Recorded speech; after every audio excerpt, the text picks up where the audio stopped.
Good afternoon. Whoops, I have a little bug on my ring light.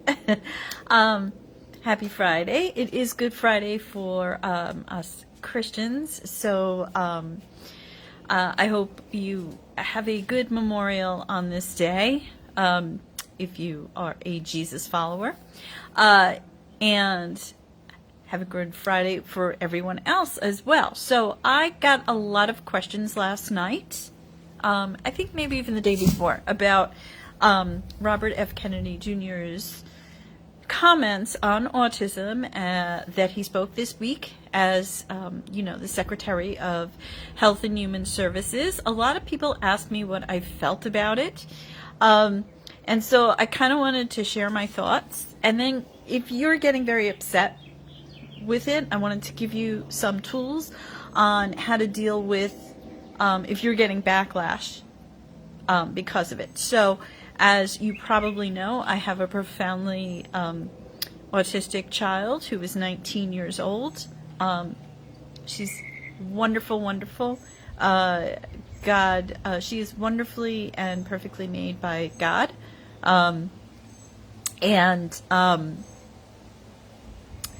Which doesn't mean, how do I say this? So I'm fairly sure she was born with either autism or sensory processing disorder. She was diagnosed with one at age 2 and the autism at age 3. But I do personally very much believe that while genetics laid the path for her, that it's environmental factors that triggered the autism to the degree of which it had been triggered. And I believe that partially because we saw phenomenal improvement when she was at the right age with the right protocols, which none of those things lasted. So that's just life, right? And I've seen other people either heal their children, come off the ATEC scale is what I mean by heal. In case you don't know, ATEC is an autism checklist scale to determine really if your child is on the spectrum or not. And, it goes by grade. And my daughter has most of the symptoms on that. Now, at this point in time, she was never completely, even when she was at her best, she was still pretty profoundly autistic. So it's just a matter of managing difficult and harmful behaviors, like self-injury is a harmful behavior. And people who have profound autism, a large percentage of them do have either aggression towards others, or aggression towards self, or both. Almost 27% of those diagnosed with autism have profound autism. And so what I think about what Robert F. Kennedy Jr. said is, for me, it felt like finally someone in the public sphere is acknowledging our kids, this 26% of the autism community, 26, 27, it's somewhere in the middle, who are profoundly autistic. And one of the reasons we have been screaming for years to be heard, we do know that our kids are sensitive, even whether or not they're born with it, honest to God. We know they are sensitive to environmental toxin. So what's an environmental toxin? Oh, like just about everything. The poison in the air, the poison in the water, the poison in our food. Name a poison and our kid, it everywhere. They're everywhere. Personal care products, right? Kids who are profoundly autistic are not just sensitive to that, but those sensitivity triggers all kinds of problems, like challenging problems, health problems. Really not the time. Sorry. So a lot of us feel like we were someone in politics finally acknowledged this problem. As far as him saying it tears families apart, most of the people I know who have a child with profound autism are divorced. Like, it is a strain on your marriage to have a child who is growing all the way from childhood into adulthood, who will never understand fear, danger. They will never understand danger, right? They can never tell you what they need, what they want, what they desire, what they dream, what they understand, right? They can't explain those things. There's the self-injury aspect. A lot of times there's also an aggression aspect, which makes it difficult to do everything. You can have a kid who is constantly going out. My daughter, just for no reason that we can determine what exactly happened, stopped going to school a year ago. And school was her only interaction with other people.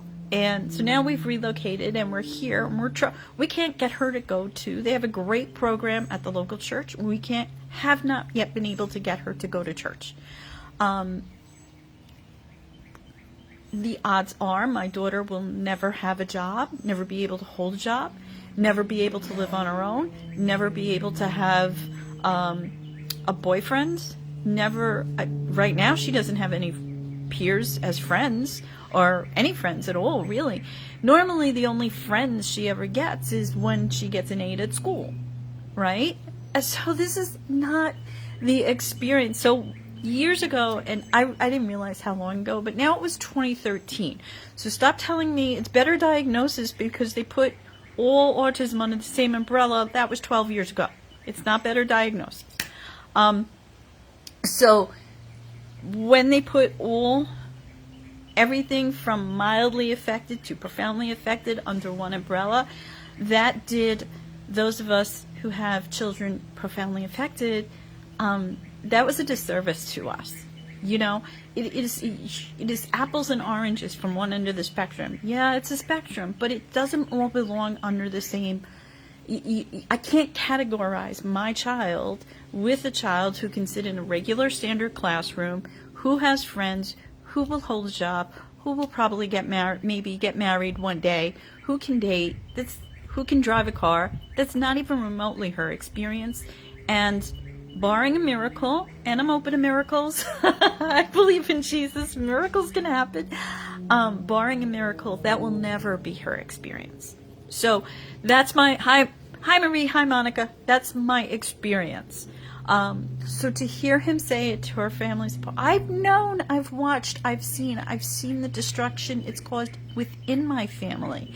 It is a lot of pressure in general to raise a child who has special needs, a child who has a disability that they will probably always be dependent on someone. I have another daughter with Down syndrome. She's nothing like my child on the spectrum.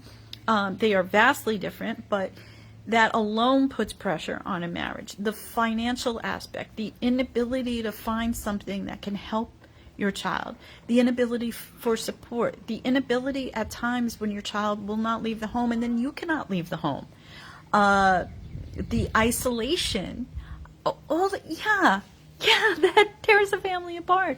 The heck it rains on your marriage.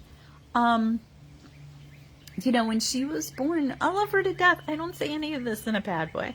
When she was born, she cried 24 hours a day, 7 days a week. She never slept. She never slept for 5 years until we figured out that dairy was keeping her up and removed milk out of her diet. 5 years. You get a little antsy. You start arguing. We used to argue because I was the only one really. My husband had a long commute when she was born, and man, we argued a lot. So, Mom? Yes, dear. Potty church. Okay, well, we're going to go to church tonight and see if they can support us. Because that's the kind of thing. Now she wants to go to the Good Friday service, which is having the special needs, but I didn't call and reserve it, so I don't even know if they're going to let us in. And that might be an epic disaster if we can't get in. We'll probably have to go out for dinner, which is Good Friday. You can definitely get a table to eat out on Good Friday. It's, you're not supposed to, but whatever. But so what happens if someone is arguing with you about this? I always feel like walk a mile in my shoes before you can talk to me about this sort of thing. Really. That's what I wrote my book that I wrote, Blueprint for Hope. I wrote it because I felt that despair and lack of hope. I felt the strain on my relationships, my marriage, my relationship with my other daughter, our finances, our lack of sleep, our health issues, her health issues.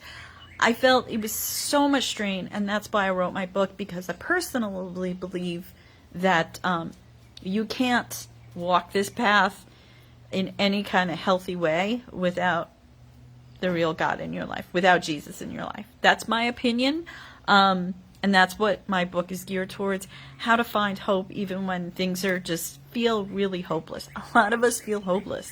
A lot of us feel despair. A lot of us, I know lots and lots of people who their child regress after usually an MMR, but she never regressed like that. She just had challenges that just got worse the older she got. So how do you respond when people are talking to you about this and they're so angry at Robert F. Kennedy Jr.? By the way, I feel like the anger behind him is being promulgated by outside forces that really don't want him to do the deep dive research, which I think he's probably already done most of it already, and that's why he's releasing this findings in September. So about how do you respond to people when people are yelling at you about what Robert F. Kennedy Jr. said? So first of all, the first thing you would do is ask them what they're angry about, because I have seen a lot of memes going around where they took his words out of context. So they cut a main portion out and they just glued them together, right? And when that happens, you can refer them to the video and tell them hi, Raphael, tell them to watch the full video. I'll post a link later on. Somebody last night asked me for the video. And that was, I looked at one of the memes and watched the clip. Somebody told me that particular clip is at 10 minutes, and I watched the clip, and they definitely cut out like 3 or 4 sentences that he said in the middle. So I am a writer, and I've seen they've been doing this to Trump for 10 years, taking his words out of context, and it drives me crazy as a writer, because that completely changes the meaning when you start yanking out sentences and pulling out, if you read any book, if you read the Bible, whatever, people can easily yank things out of context because they clip and they snip and they glue things together. So that's number one thing you can respond to people. I'll give you the video, watch the whole video. It's like a half an hour. Watch the whole video and then compare it to what the people are saying to you. Rafaela said, unless you are a mom that has a child with severe autism, they have no right to comment. At least he's trying to do something about this epidemic. Rafaela, that's how a lot of us do really feel. I'm trying to, some of my mission in life is to be encouraging. God has really, in this mission this year, has really told me he wants me to be positive and hopeful. And I really needed to hear that from him, because the minute you turn on, things are really getting bad. Really getting bad. Facebook is really getting bad. But you're right, if you haven't known what it's like to lose your child. I lost my child. I lost her for a couple of hours. I didn't know that security had her and didn't want to give her back to us. You have no idea what it's like thinking your child is dead or drowned. Mom? A lot of our kids drown. What did you touch? Yes, I know, Zoe. Tonight. So yeah, you don't know what it's like when they bang their head so hard, when they bite you, when they bite other people, when they bite the dog. You don't know the stress and the tension. Rafaela said families are suffering. My family is suffering. Autism is not a blessing. It's tough. Autism is, it can be very difficult. The difficult challenges that we deal with, that people don't understand.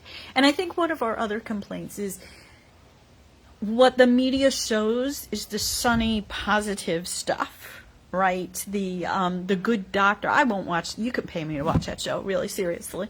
The sunny, positive stuff, and it's just not the reality for 26% of the autism community. That is not the reality.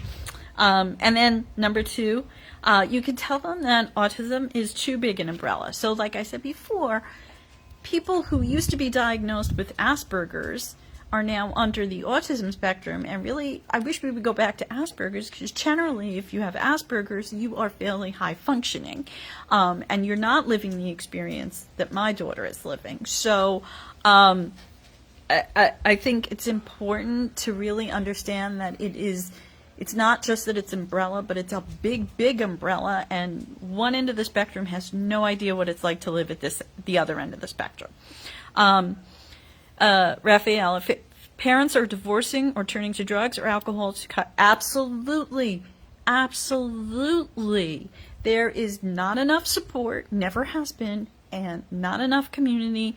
We have a hard time finding each other. 90% of my autism mom friends are on Facebook. I don't know them. I don't live in their same state. It's really hard to find a community. And so, yes, people do turn to drugs and alcohol and all those things. That's very common, too. Raphael said, my husband was kicked in the eye by my child and ended up having a detached retina. Oh, gosh. A detached retina and having surgery he might not ever see again. I'm so sorry. I'm so sorry that happened to you. Yeah, I am terrified of getting bit by my daughter, because I've been bitten by my kids before, and you have no idea how hard that is, how difficult that is, how frightening it is. To have someone you love. My daughter's now 9 inches taller than me. 9? No, not 9. Wait, she's 5'9", around 5'9", so she's 9 inches taller than me. 1 in 44 children diagnosed last time I checked. Who is going to take care of all the adults with severe autism? Yeah, it is now 1 in 31 officially by the CDC, keeping in mind that those numbers are 1 in 31 8-year-olds 2 years ago was diagnosed with autism. 1 in 20 boys. God bless you all who have boys, because that is scary. And the third thing you can do is true. Yeah, you have to acknowledge that families are suffering. We are suffering.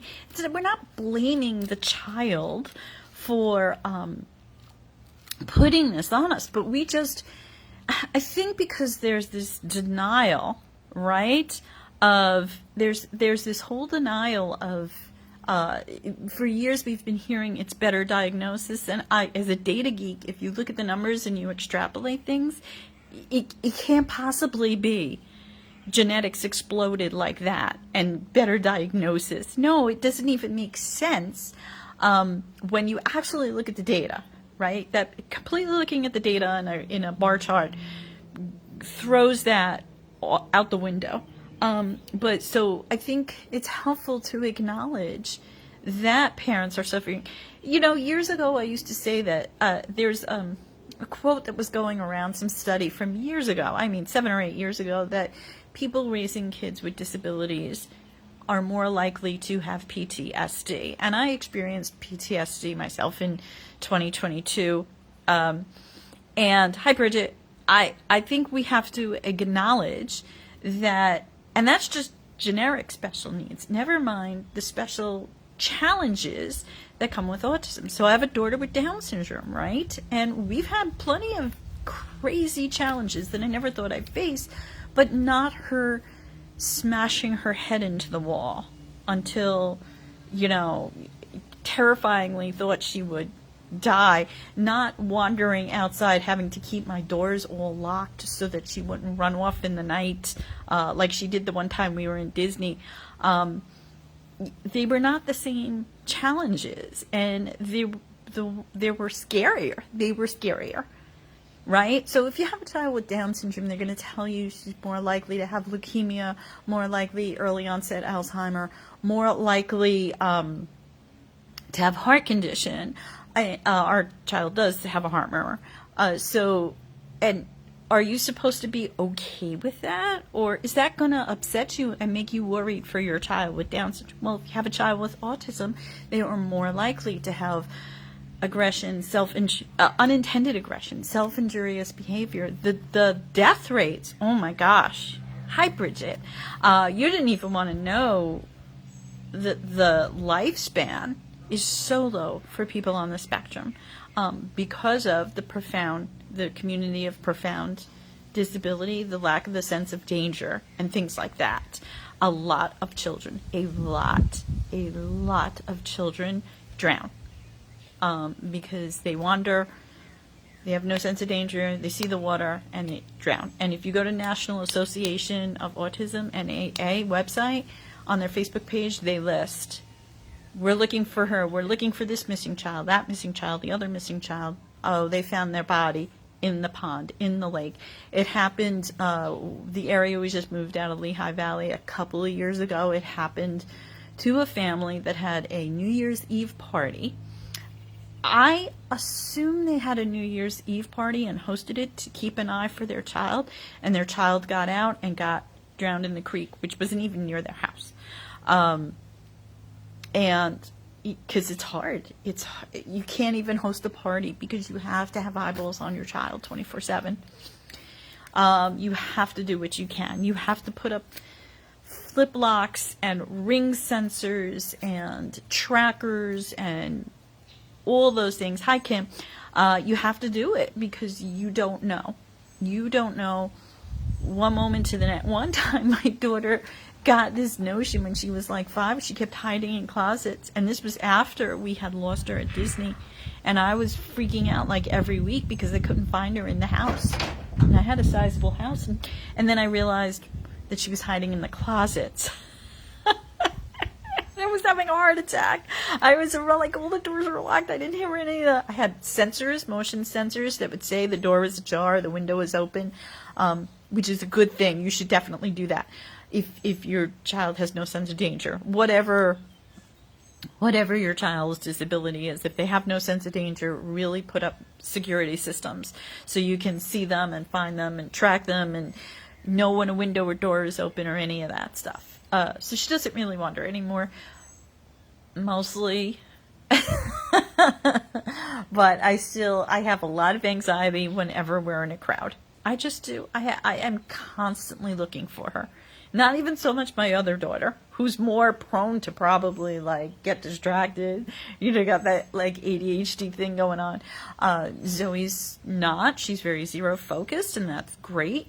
But because of my anxiety over what happened when she was 3, of being lost to us for a couple of hours, I've never really recovered from that. I felt like I was in a dream state the entire, I think it was like 3 hours.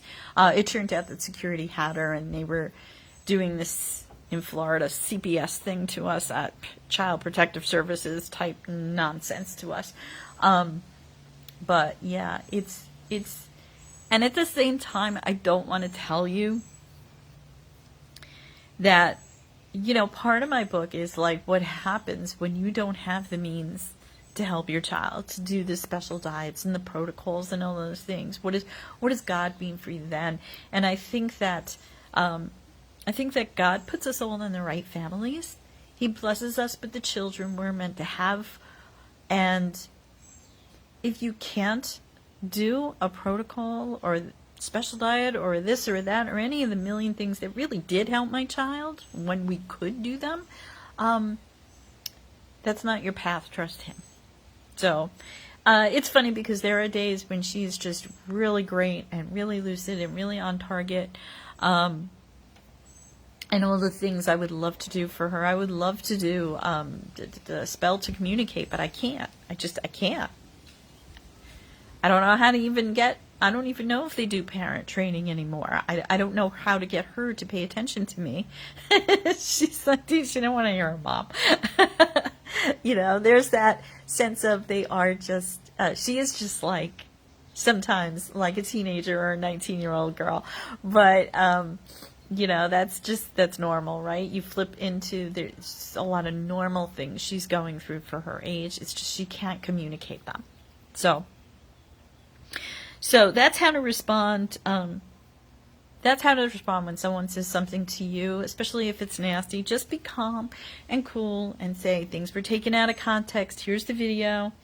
Tell them, remember, autism is a huge umbrella, and one end of the spectrum is nothing like the other end of the spectrum. And there is a high rate of divorce. There is a high rate of, like Raphael said, drugs and alcohol. as coping mechanisms. And there is a lack of community support. There are services, it's just not as many as the growing need. That's another problem too, is there is a growing need and not as much support. So I hope this helped you in some way, and if this helped you, please let me know if you'd like me to do more videos like this. I'm going to be moving more towards this space of helping others who are in kind of this boat.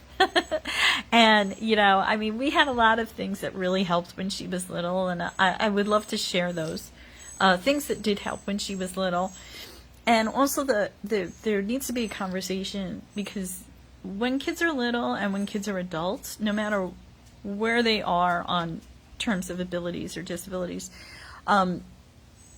different things are going to work and different things are not going to work, because now they've come into puberty, they've gone past puberty, they've come into adulthood. They're not going to react the same as when they were little kids. They're not going to listen the same. They grow that independent spirit within themselves when they reach adult. I think that's just natural that they do that.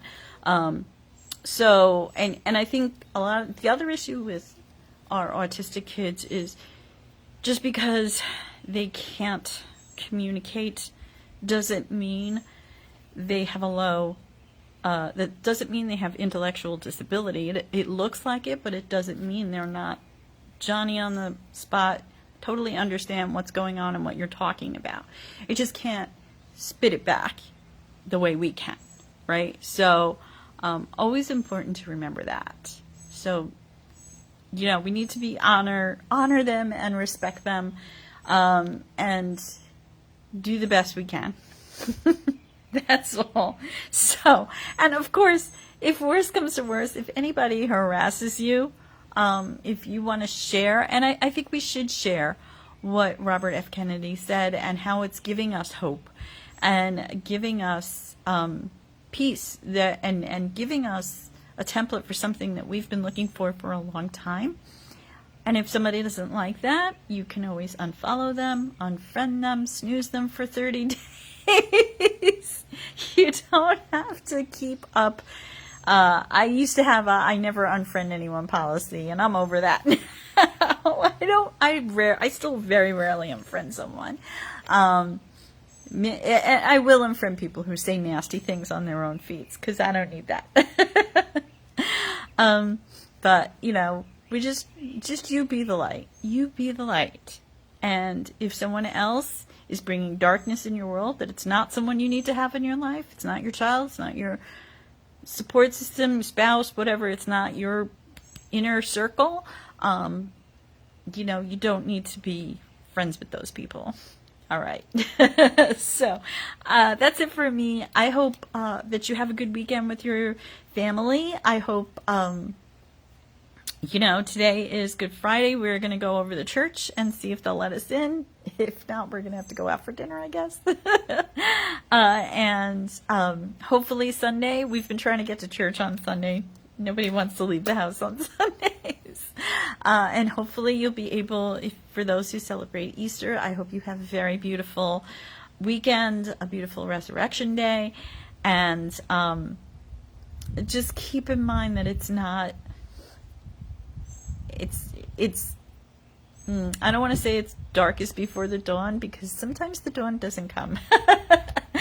But you're where you're meant to be, and you can survive where you are, and you can come out of survival mode into thrive mode. And I'm going to be helping you do that if you're interested. I'm going to be on this feed trying to help people get out of their survival. But it begins with acknowledging that there is a problem. There is a problem with the growing numbers of autism. There is a problem with the lack of resources, funding, support, all that.